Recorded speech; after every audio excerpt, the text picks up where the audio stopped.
Okay, we can finally start recording.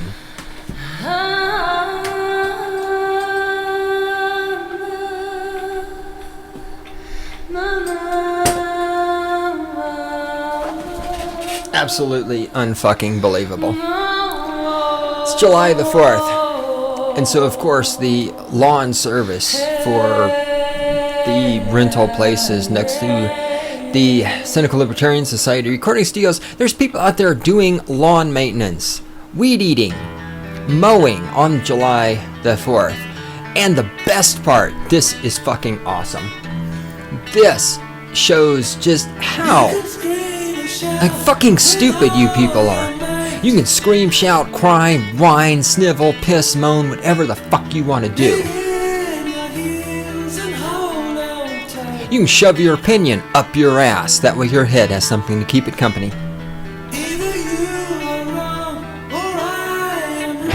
Don't forget the ever-present, the most likely, the third possibility, you are wrong and I am right. You know, I was starting out, I was going to be really fucking mellow today.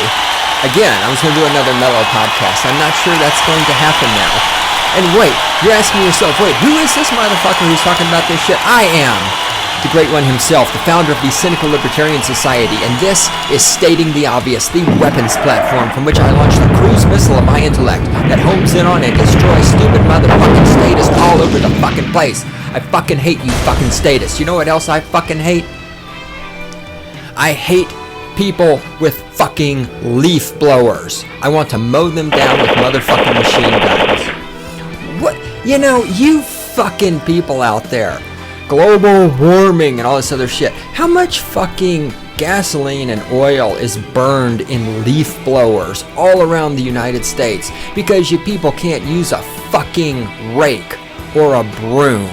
But oh, global fucking warming, you know, we gotta raise taxes, we gotta make more laws, we gotta put people in prison, all this other shit, but you're all out there fucking leaf. Okay, so these fucking people from the lawn service are out there in this space near the recording studios of the Cynical Libertarian Society, which is found on the internet at cynlibsoc.com.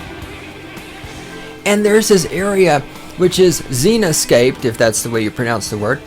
And it has, you know, rocks instead of grass. So it's all rocks. It's not like a couple of rocks in a dirt patch. It's like solid just rocks. Rocks. The guy is out there with a fucking leaf blower blowing the rocks. There's no fucking leaves. It's July. The trees aren't fucking shedding. You're fucking leaf blowing the rocks. What? To get the dirt off of them? You know, when I go running, usually when I come back from running, depending on where I'm running, I'll go through Old Town Fort Collins on my way back. And all the time, in addition to having to dodge the pools of vomit. God, the other day, Randy, when I went running, I think it was Monday. No, it couldn't have been Monday. I think it was Sunday. Just that one strip, downtown Fort Collins, I fucking jumped 7 puddles of vomit. Like in 5 blocks of space. 7 fucking puddles of vomit. In the control room on the other side of the glass, right over there, is the lovely and adorable Randy. And you can send us email, you can send love mail, hate mail, naked pictures, your credit card numbers and expiration dates, whatever the fuck you want to email to us, you can send it to God, that's dog spelled backwards, God, G-O-D, at cynlibsoc.com. Frequently, when running through Old Town in the mornings, there's always some asshole out there with the fucking leaf blower blowing off the sidewalks, dust going all up in the air. And what I love is right next to this, there's people at the coffee shops sitting outside, drinking their coffee, eating their food. And there's this fucking asshole blowing all of this shit off the sidewalk up into the air. I mean, and talk about fucking disgusting. If that was me, I'd get pissed. That's why I don't go downtown in the morning and drink coffee outside, because there's always some jackass out there with a fucking leaf blower. But where are the global warming wackos on this? Why can't you people use a fucking broom? Or a rake? Why? Why are you fucking leaf-blowing rocks? God, you people are so fucking stupid.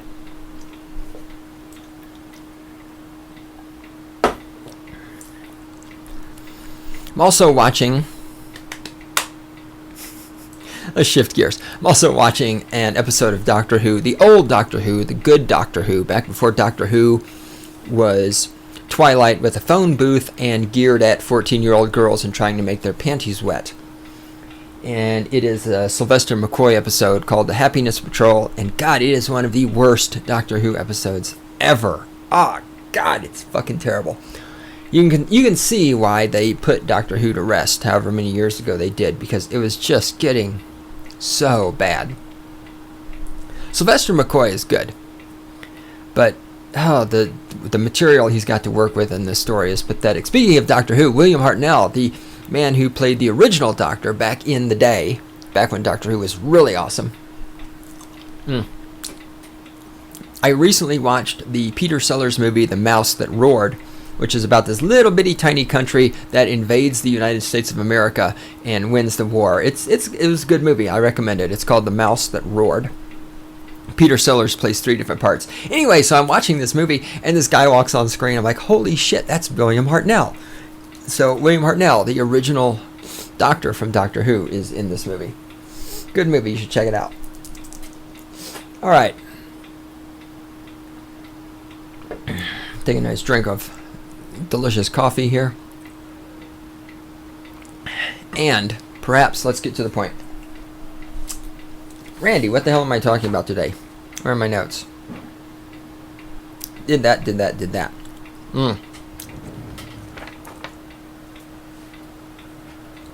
Let's start off with a quickie.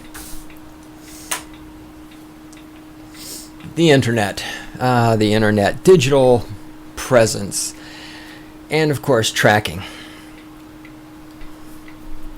I read, where is it? There it is. I gotta take this back to the library yet. I read the book Digital Vertigo, How Today's Online Social Revolution is Dividing, Diminishing, and Disorienting Us.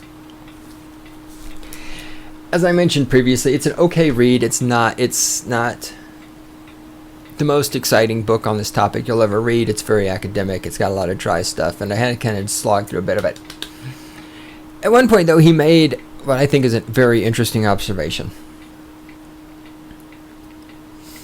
In the modern digital social media culture, everybody is all about openness, and so this whole openness and being open with who you are and building this online reputation, all of this is supposed to lead to trust. And what we're being told by the people who get their panties all wet about this sort of stuff is that this creates an atmosphere, an environment of trust. And it's the internet and it's all these devices that allow us to create this environment of trust. And as A.J. Keane points out in this book, the interesting thing about this trust environment is that the devices that allow us to create this trust environment are, in and of themselves, untrustworthy. And the example he gives of this is the fact that somebody somewhere found out that Apple, through their iPhone, was tracking and keeping a record of every place you went, thanks to the GPS in there. So everybody's like, online reputation and, being yourself and being trustworthy and all this other stuff. But all of the digital tools used to do this, the iPhones and of course the internet, all of these things are untrustworthy. I mean, every email you send is saved and read and scanned by the government. Every website on the internet is scanned by the government. All of these things can be used against you at any given moment. All of your motions, all of your travels are tracked by the GPS. I've said in the past that with the addition of computers and GPS to automobiles. I mean, the day is coming where your automobile is going to track every place that you go, and this information is going to end up in the hands of the government and the corporations at some point, sometime. Google, of course, is working on the automobile, which drives itself, which there's a lot of great things about that. Yeah, I mean, if the self-driving automobile is implemented, it would literally just revolutionize traffic. I mean, you would no longer need stop signs. If every automobile on the road was driving itself, you wouldn't need traffic signals. The computers would be able to time everything so that you go through the intersections without having to stop. All this other stuff, all of these things could happen. This would be one of these libertarian paradise things that the fucking statist will tell you can't possibly happen because the government, blah, blah, blah. And of course, if all the cars on the road are self-driving, you also have the potential for enormous fuck-ups if something goes wrong, especially because, of course, most likely all of this would be run by one corporation because government monopoly, blah, blah, blah, government regulations, blah, blah, blah. And so because it would all be centralized, it would be, the analogy I always love using is in Star Trek, where everything on the Enterprise is run by one computer. So when the computer breaks, you're totally fucked. This is why central planning doesn't fucking work. And so the disadvantage of cars that drive themselves is that if there's one central computer running everything, when it breaks, when somebody hacks into it and puts a virus in there, all the cars are going to crash and shit, tons of people are going to die. Anyhow, I'm not sure how I got there from here. Randy, what in the fuck was I... oh, yes, trust devices. Anyhow, the internet, everything you do on the internet is read by the government. So, Facebook is the Department of Pre-Crime. The government, the police, are now arresting people for things they post on Facebook. It happened with that guy who was a decorated Marine. He posted the lyrics to a song on Facebook, and the fucking government came and picked him up and put him in a mental institution for his own protection because he posted some shit on Facebook.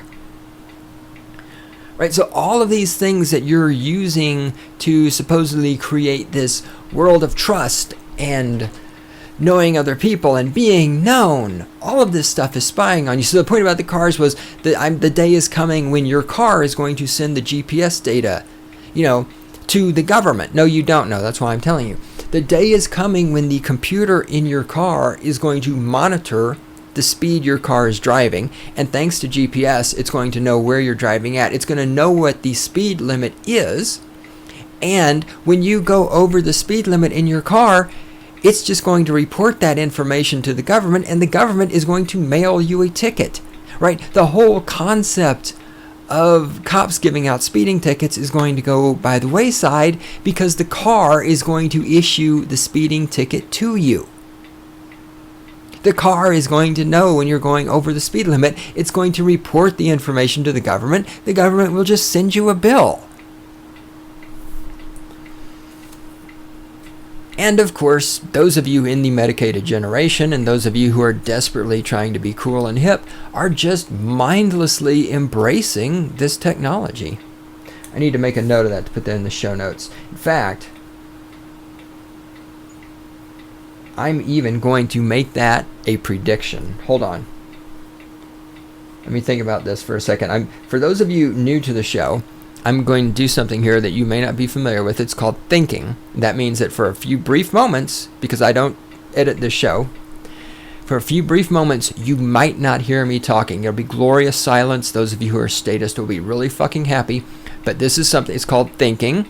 And when you think, it's really hard to think and move your mouth at the same time. That's how I know most of you out there don't ever think, because you don't fucking stop moving your fucking nasty, filthy little mouth.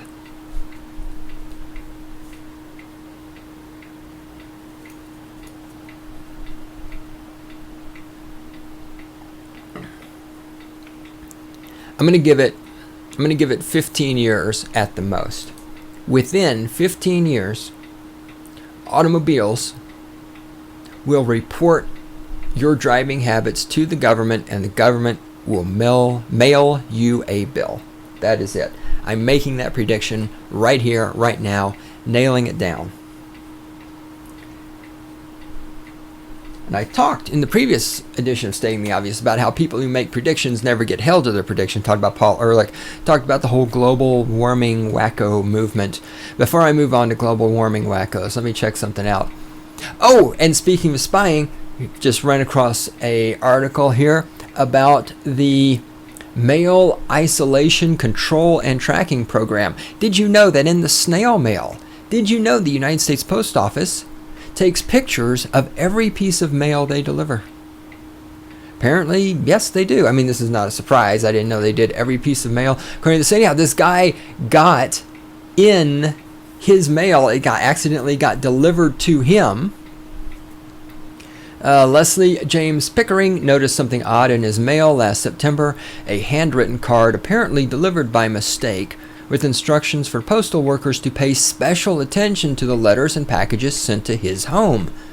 Quote, show all mail to supervisor for copying prior to going out on the street, unquote, read the card. It included Mr. Pickering's name, address, and the type of mail that needed to be monitored. The word confidential was highlighted in green. So apparently this guy, he was more than a decade ago, he was a spokesman for the Earth Liberation Front, a radical environmental group labeled eco-terrorist by the FBI. So for those of you left-wingers who think the government is on your side because your messiah, Hussein Obama, he who walks on water, if you think the government is on your fucking side because you've got a left-wing cocksucker in the White House, you might want to think again. Okay, so this guy was a left-wing eco-terrorist. He's not an evil right-wing or Tea Party guy. And was going to say anything over here? Let's see. On the iPhone, the file contains latitude and longitude of the phone's recorded coordinates, along with a timestamp. So it doesn't just track where you go, it also tracks when you're there. And then, of course, people participate in this by checking in on Foursquare, constantly broadcasting their positions, yada, yada, yada. I'm telling you, all of this is going to come back to bite you in the ass. This is, everyone was worried. Well, I should say everyone. Let me start that thought again. People were concerned, and what's interesting too is this is Apple. Remember, this is Apple who did the 1984 commercial for Apple computers about, with the woman throwing the hammer and smashing Big Brother. Apple is bringing us Big Brother. Apple is also the company that in the iPhone is installing the software that allows the police, if they have the device, to turn your cell phone off so you can't take pictures. You can't record video. You can't record audio. You can't make phone calls. The people who were concerned about Big Brother thought Big Brother was going to come from the government. It's not. Big Brother is coming, but it's coming from the corporations. The government isn't having to do anything. The corporations and you, through your own behavior, are providing Big Brother to the government. The government's just sitting there sucking this shit up. I mean, the government loves this. This is a godsend for them.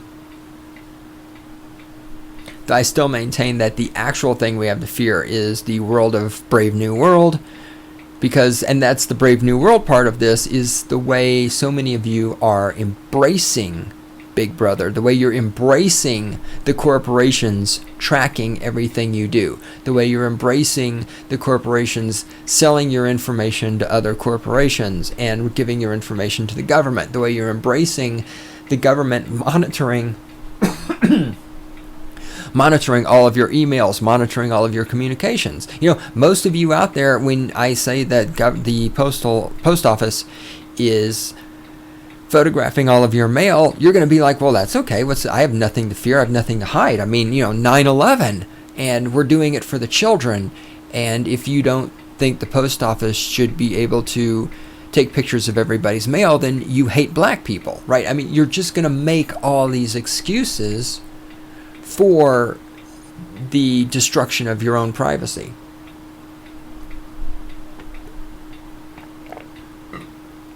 You willingly embrace this. And that's why, of course, why I have no sympathy for any of you cocksuckers.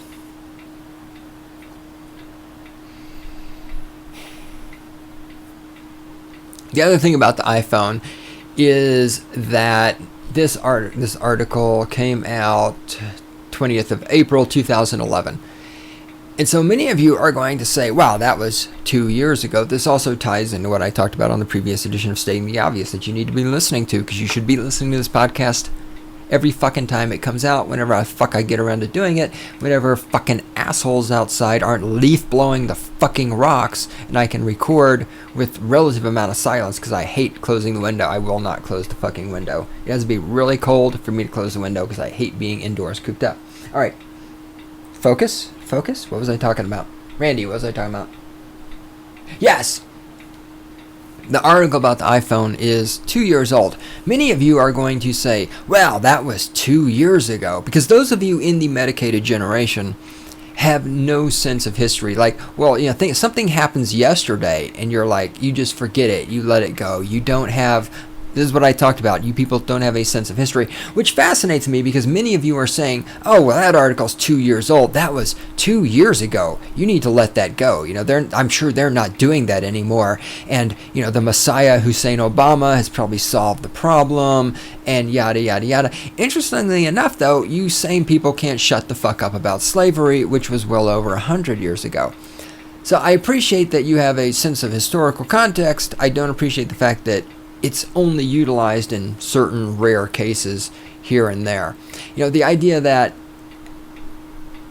Apple isn't doing this anymore is nonsense. I'm sure they're still doing it. They're doing it in some way that they can get away with it now that they've been quote unquote caught. And I don't want to imply that Apple is the only corporation out there tracking your data and selling it and storing it and all this other stuff. Like I said, the government, Microsoft has been busted doing this stuff in the past. It's out there. All of this also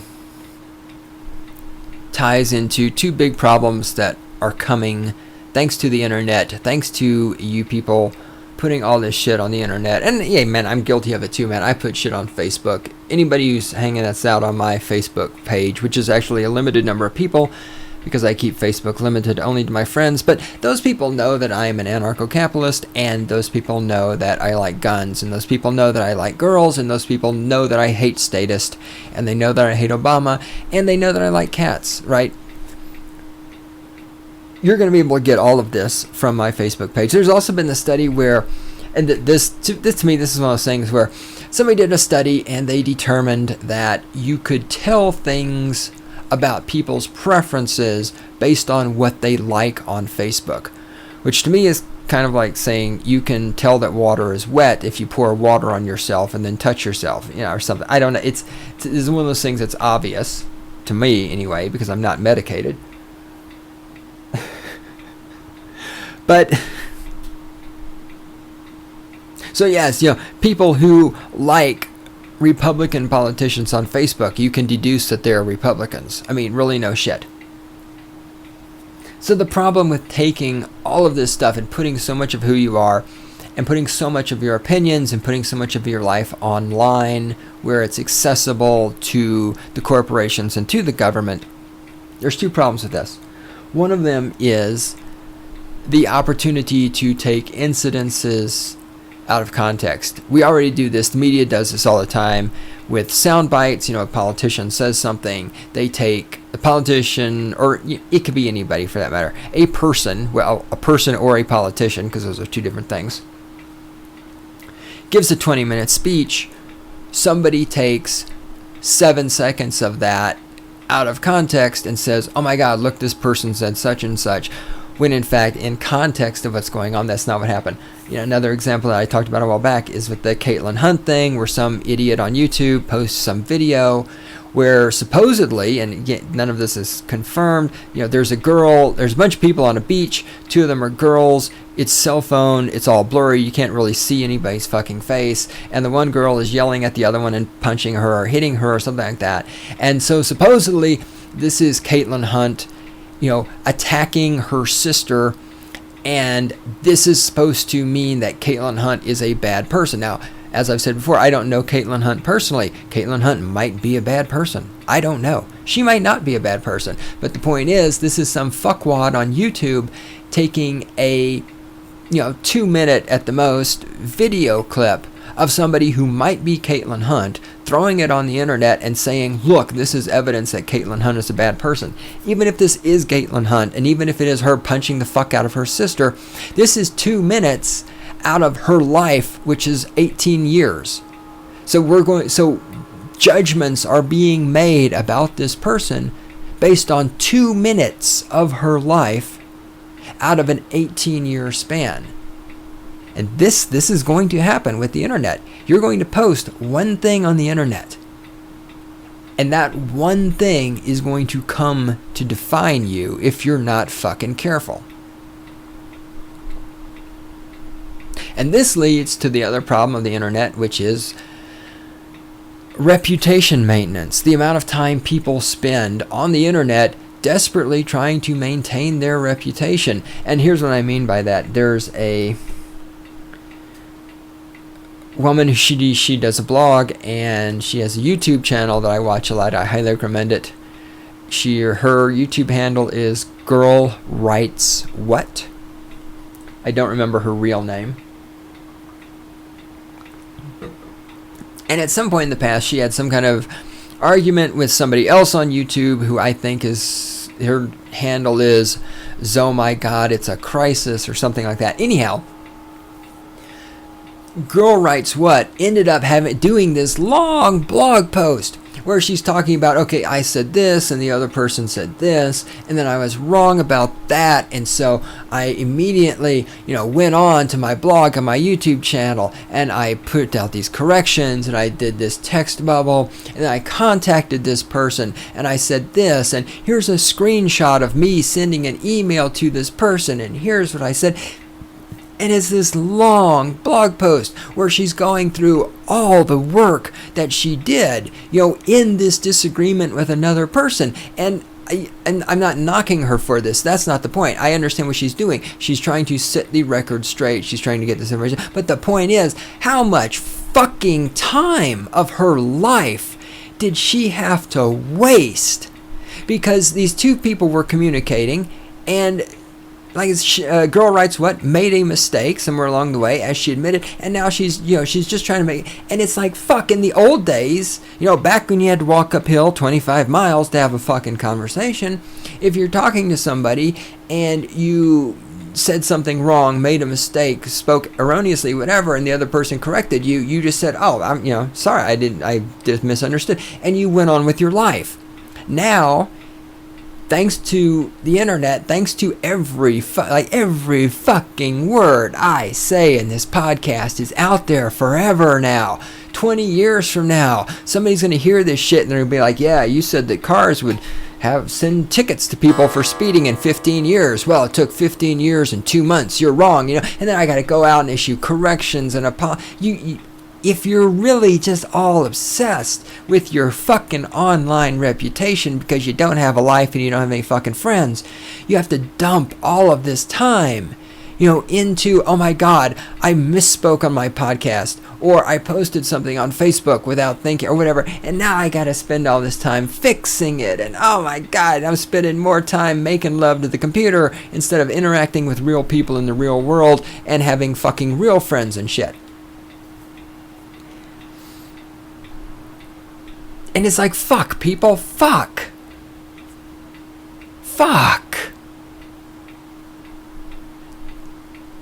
Just fuck. Speaking of fucking.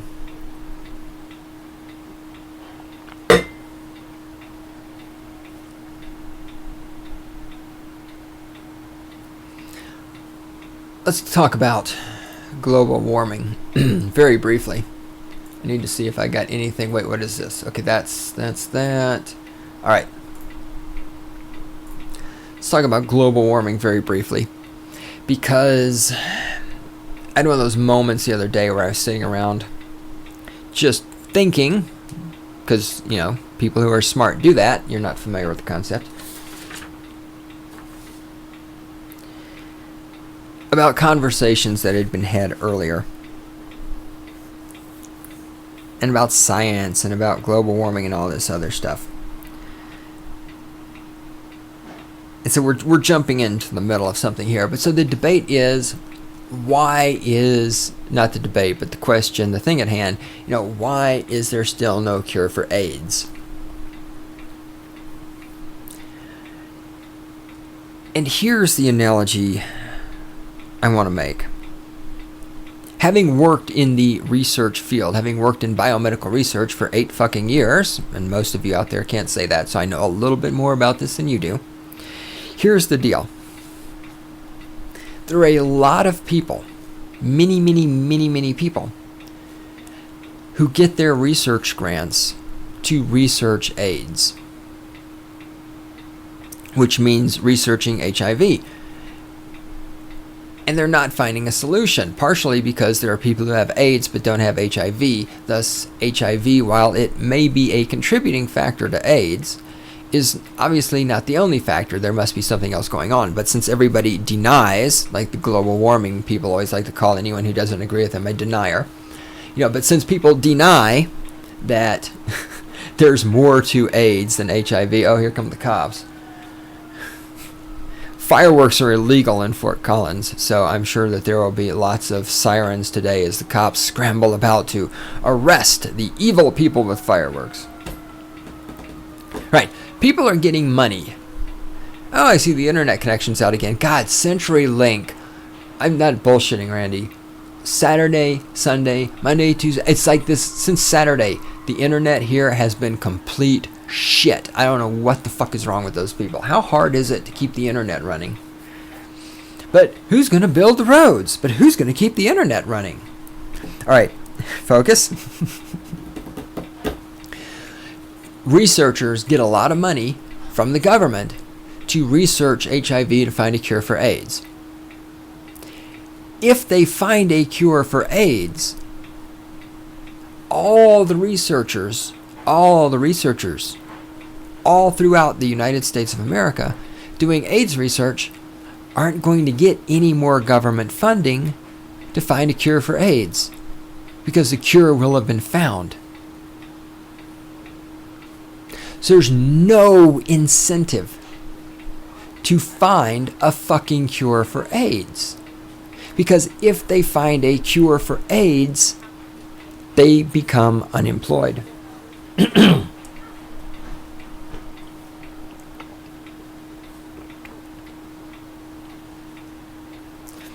Now, the analogy I make here is in a company. I almost said corporation. It could be a company and a business. For example, in the company I used to work for that manufactured electrical switchgear, we had a R&D department. So they did research, just like the researchers research AIDS, right? They did research. Now, in the private sector, where you have to make a profit, research doesn't make any fucking money. Okay, the R&D department of the switchgear company did not make any money.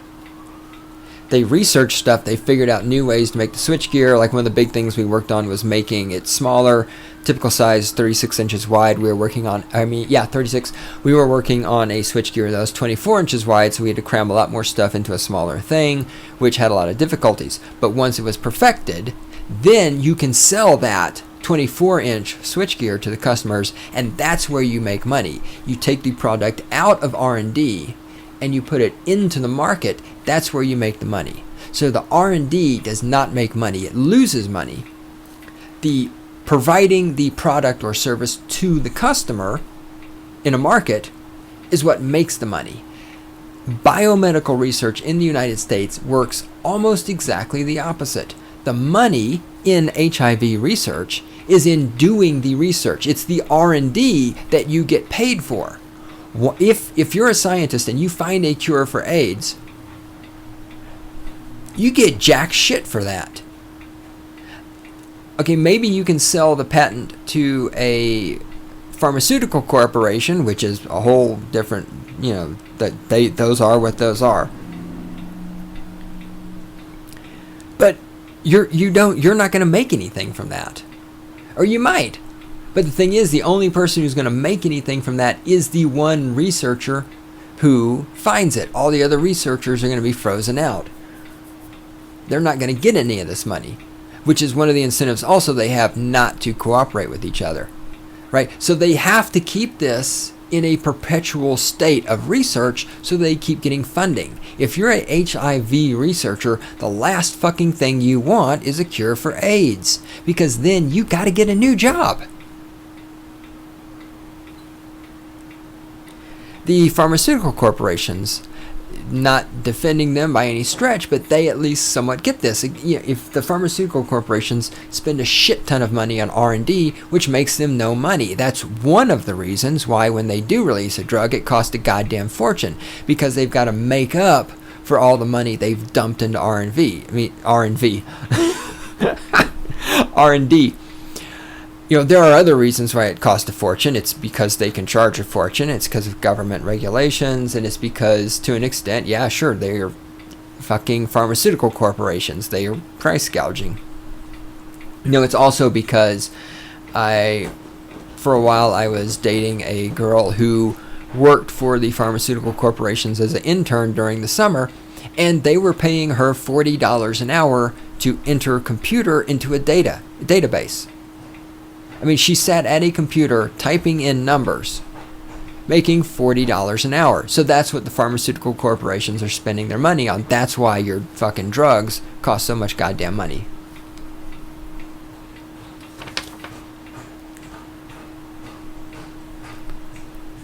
So where does this come into global warming? So here's how this ties back right into global warming. Global warming works in the same way that HIV research happens. Okay, first of all, let's establish this. Global warming, which has been rebranded as climate change, right? So, is the climate changing? Well, of course the climate changes. Anybody, this is why I always say the biggest deniers of global warming are people who believe in global warming, because these are people who think the climate didn't change until Ronald Reagan was elected president. The climate has been changing since fucking day one, okay? Does the climate change? Of course the climate changes, you stupid motherfucker. Are humans contributing to the changing climate? Well, of course humans contribute to the behavior of the climate, you stupid motherfucker. Okay?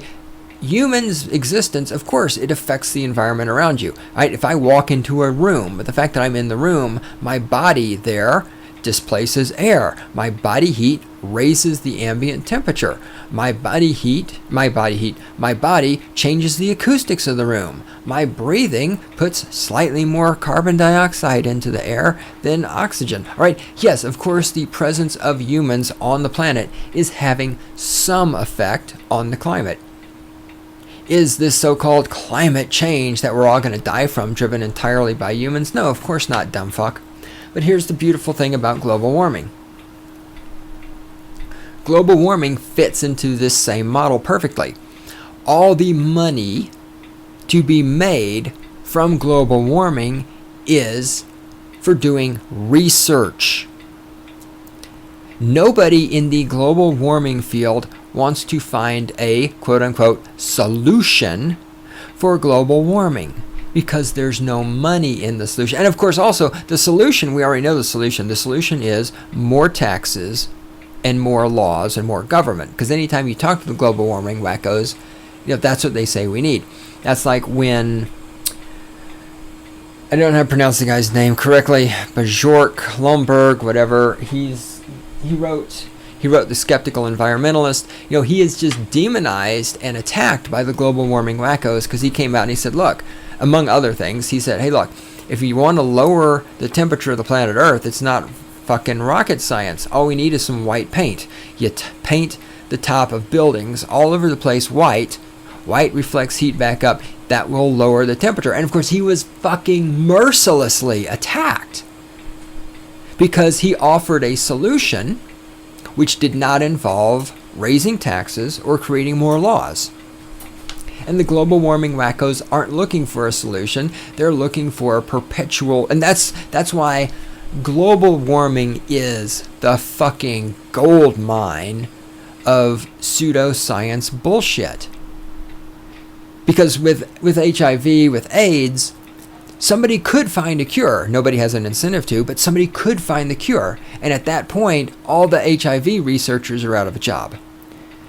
for global warming, for the fact that the weather fucking changes, there is no solution. You can never find a solution for this. Thus, the research, which is what people get paid to do, will go on forever and ever and ever, and the research funding will never run out. It's the most beautiful financial scam ever fucking hoisted. It's like saying we're doing research to stop water from being wet. You're never going to stop water from being wet. Thus, the research dollars will pour in forever and ever and ever. The climate is going to fucking keep changing. You can't stop it. That's why it's a beautiful fucking scam. Because these people are going to get research dollars from your tax money to study climate change. And there is no fucking quote-unquote solution. There's no end point.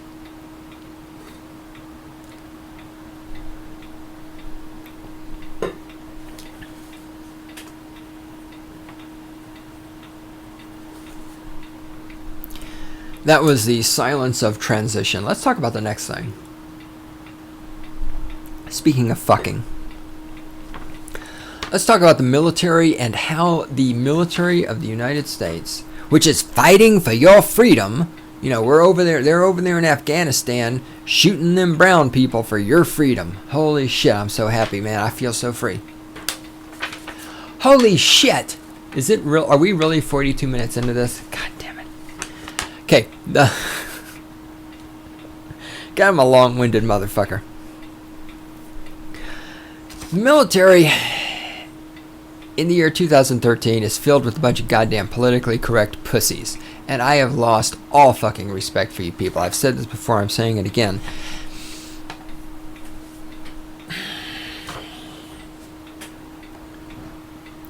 I'm trying to think where to even to jump into this. Okay.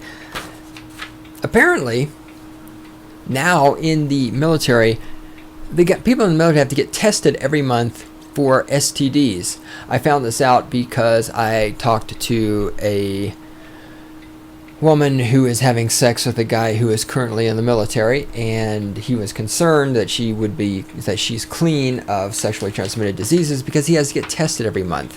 Find this absolutely interesting that this is now a part of military life. I was in for 3 years, never got tested for sexually transmitted diseases. But then, of course, that's because the military has become now more than ever a giant fucking welfare program. A welfare program in which you kill people in foreign countries with flying robots. All right, let me take a look at this. Where do I want to jump in? All right, let's start with this one.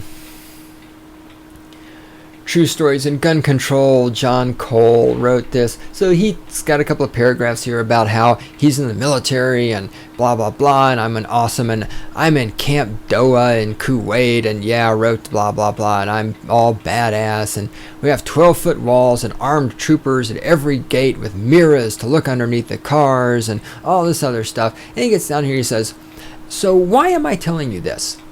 Because in the middle of one of the most dangerous regions in the world, even with clear rules of engagement, every time I went on gate duty, there was a piece of tape over my ammo clip on my M16 and my M1911 45. Why? Because the most heavily armed military in the world did not want accidental shootings. If the situation arose, I would have to eject my ammo clip, remove the tape, and reinsert and work the action before I could fire. This was in a combat zone, yet I have spent the last 2 fucking days dealing with armchair commandos telling me they need unlimited firepower to be safe in Connecticut. If there are bigger pussies in the world than gun nuts, I don't know who the fuck they are. Unquote. Well, what's this faggot's name? John Cole. John Cole, I know who the biggest pussies are. It's people like you. So you're a member of the military, the United States military, in a war zone. Supposedly you've been trained. And you have to put a piece of tape over the magazine in order to prevent you from accidentally shooting somebody. Now, as in the military, we did live fires, we locked and loaded, and we fucking did our thing. Nobody accidentally shot anybody. This right here, when the fuck did this come out? This is old. This didn't come out last week or anything. Oh, here it is, December 15th, 2012. When I originally read this back in December, this was the moment. Right here, this was the moment that I lost all fucking respect for the military in the year 2013, or actually 2012. I mean, this is it. You people in the military are such giant fucking incompetent pussies that you have to put tape over the bullets in your gun so you don't accidentally shoot somebody. Even with a round in the chamber, in order to accidentally shoot somebody, you have to, number one, disengage the safety mechanism of your weapon, and number two, point the weapon at another person. Now, anybody who actually knows anything about weapons, and this moron obviously fucking doesn't, knows that you do not disengage the safety until you're ready to fire the weapon, and you don't point a weapon at anything or anybody unless you're intending to shoot it. The two exceptions to that are, of course, the ground and the sky, which is where your weapon should be pointing most of the fucking time. You know, and of course, this whole rant is because people in America want to have guns, and we all know that only the military should have guns, because, of course, and people who defend this belief that, well, you know, citizens shouldn't have guns, but the military and the police should. And when you say why, well, because they've been trained to use them. Really? So this is a guy who's trained to use a gun? He might accidentally shoot somebody because he's incompetent, so he has to put tape over the bullet so he doesn't accidentally shoot people. But you're going to tell me this fucker is trained to use a weapon? I'm going to tell you he's not. If you have to put tape over your fucking bullets so that you don't accidentally shoot people, you do not know how to use a weapon, and you are a giant fucking pussy. If you are a member of the United States military right now today, July the 4th, 2013, you are a fucking pussy.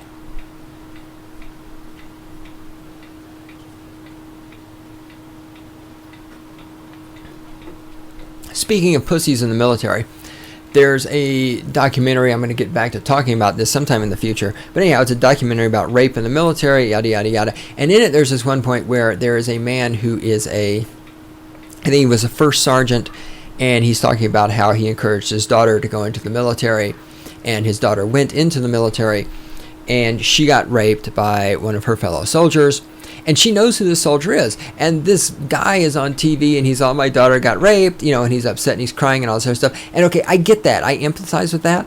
But here's the thing. You're a first sergeant in the United States military. This man raped your daughter. You know who he is. My question is, what kind of giant fucking pussy are you? Because if somebody raped my daughter, and I knew who he was, and some of you, all of you who are statists, you're going to say, well, you'd go to prison. Goddamn right I'd go to prison. But the guy who raped my daughter would be fucking dead. And I'm laying it out. If you are a man, and somebody rapes your daughter, and you know who raped your daughter, and you don't kill that person, you're a pussy. And if you're in the military and you don't kill the man, if you're a member of an organization the purpose of which is to kill other people, and you don't have the balls to kill the motherfucker who raped your daughter, you're a double fucking pussy. You're a fucking triple dog pussy.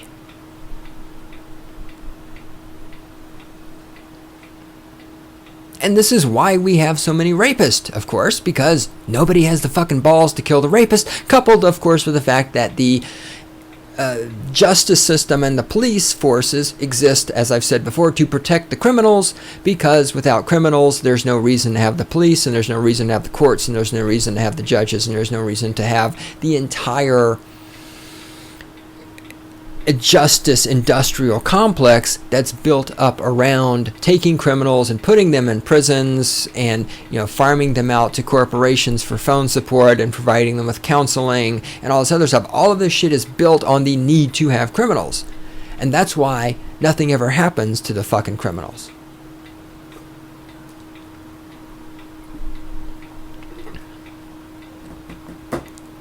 Talking about rape in the military.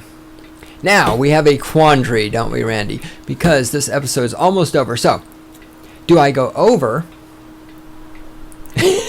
Right, yeah, I see. Randy shaking her head.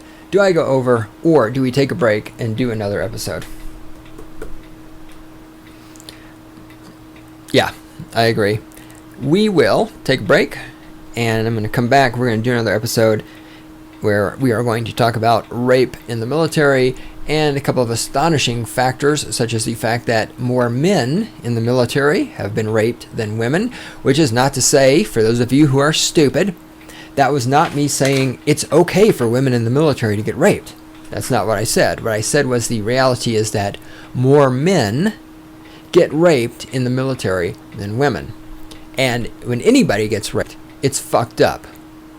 But, of course, the feminazis are going to get their panties all in a fucking wad when they hear that, because, they're feminazis and women are allowed to play the victim card. Men, of course, are supposed to just suck it up and take it up the ass and get raped because they're only men, and who gives a fuck about them, right? Okay, right.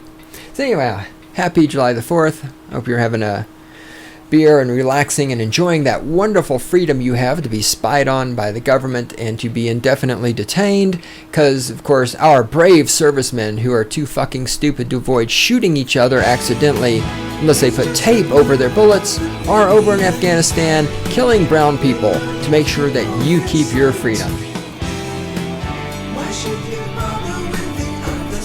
I don't bother with the other side. I'm always right.